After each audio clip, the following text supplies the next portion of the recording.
আজকে আমি এমন একটা জিনিস হাতে পেয়েছি যে নিজেকে কিভাবে আটকে রাখবো সত্যি বুঝতে পারছিলাম না। তো ভাবলাম তোমাদেরকে একটু দেখাই কী জিনিস হাতে পেয়েছি। এই যে এই জিনিসটা দেখছো, এটা কি দেখে মনে হচ্ছে? ড্রেস তো? আরে না না, এটা ড্রেস না, এটা হচ্ছে নাইটি। আরে বিশ্বাস করবে না, আমি না কখনো ভাবতে পারিনি নাইটি আবার এত সুন্দর হয়।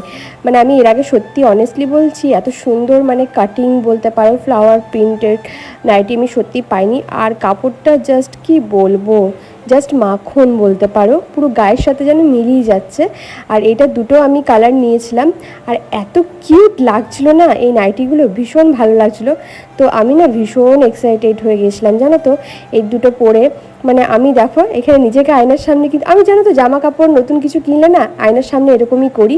মানে এটা অন ক্যামেরা বলে না, মানে কেন জানি না এরকম করতে ভীষণ ভালো লাগে। আমার মতো কে কে করো গো? হ্যাঁ জানি অনেক এখানে লিখবে ন্যাকামো ন্যাকামো, কিন্তু বিশ্বাস করো এই ন্যাকামোগুলোই করতে ভালো লাগে। যাই হোক, নতুন যেহেতু নাইটি পরেছিলাম তাই ভাবলাম ওইটা পরি, সন্ধেটা দিয়ে দিই ঠাকুরকে।